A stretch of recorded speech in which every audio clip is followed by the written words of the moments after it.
jora kologma romuino batabo kisa tai sepsap bahino kisa abaikeno sebokni samungo manthai mansugi hane koksil jamung siljawi khorangti saka special police officer ni nukungni adongrok phasalo all tripura SPU nukungni hamkrai motha benaro police dagi phangni naikhungo kaisi sanmung sanai o deputation lekha DGP kering mai bagi borni o memorandum blaino DIG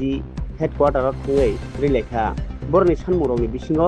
SPO rogni akrino regular khlainani tai police bebak saborno sepsabrnani akhoro juda kogrong ti bo rek sundakha montrokra Dr. Manik Saha গণিকে আমরা খারাপ করে তো direct ডিজির সঙ্গে আমরা কোনো আলোচনা করতে পারলাম না আমরা দুঃখের জন্য অনেক দূর দূরান্ত 8টা ডিস্ট্রিক্ট থেকে একত্রিত হয়েছি হ্যাঁ স্যার আমরা পারমিশন নিয়েছি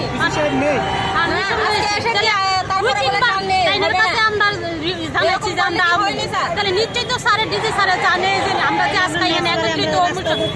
8টা ডিস্ট্রিক্টের লোক এখনো নিশ্চয়ই জানে তাইলে স্যার আজকে যদি ডিজি স্যারের কাছে যে আমরা ডেপুটেশনটা দেওয়া হয়েছে যদি স্যারে কোনো সুরাহ না দেয় পরবর্তী সময় কিন্তু আমরা বৃহত্তর আন্দোলন করব আপনারা কি আজকে ডেপুটেশন দিতে পারেননি? না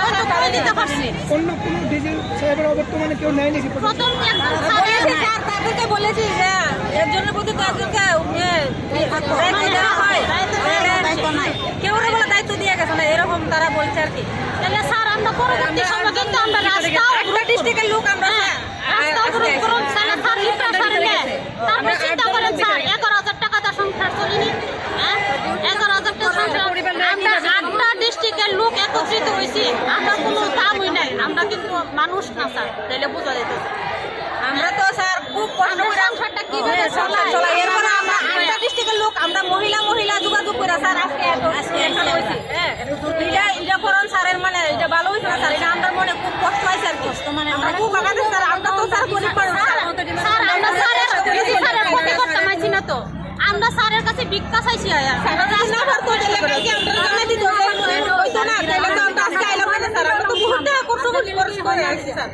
আমরা স্যারের কাছে একটা কথার লেখা বা আমরা ভবিষ্যৎ উজ্জ্বল করার লেখা আমরা পরবর্তী একটা টাইমে একদম একটা ডিস্ট্রিক্টের মানুষ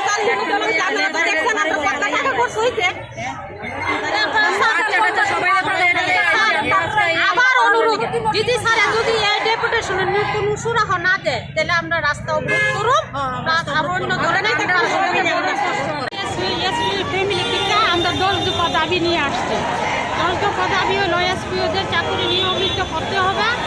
2 নম্বর হলো চাকরির অবস্থা কোনো এসপিও মারা গেলে পরিবারকে পূর্ণ বেনিফিট দিতে হবে 3 নম্বর পুলিশের নিয়ে এসপিওদের 13 মাসের বেতন প্রদান করতে হবে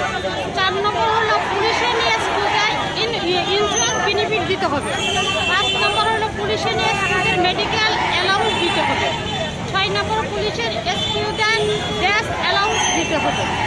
7 নম্বর পুলিশের নিয়ে এসপিওদের রেশন অ্যালাউন্স দিতে হবে 8 নম্বর হলো পুলিশ ডিএসআর ইন্ট্রিলটি অ্যাক্ট ক্ষেত্রে বয়স সীমা 42 এবং স্পেশাল সুযোগ সুবিধা দিতে হবে 9 নম্বর হলো পুলিশ নিয়ে এসপিওদের স্কিম চালু করতে হবে 10 নম্বর পুলিশের নিয়ে এসপিওদের ডিএটি প্রদান করতে হবে এই 10 দফা দাবি নিয়ে আমরা আজকে ডিজি অফিসে একটা ডেপুটেশন দিতে আসছি আমরা খুব দুঃখজনিত আমরা সংসার চালাতে পারছি না তারপরে ছেলে নিয়ে শ্বশুর শাশুড়ি নিয়ে কোনো সংসার মানে অভাব অনটন চলতে পারছি না এই কারণে দিদির কাছে আমরা একটা অনুরোধ আমরা স্যারে যাতে একটা গতি করে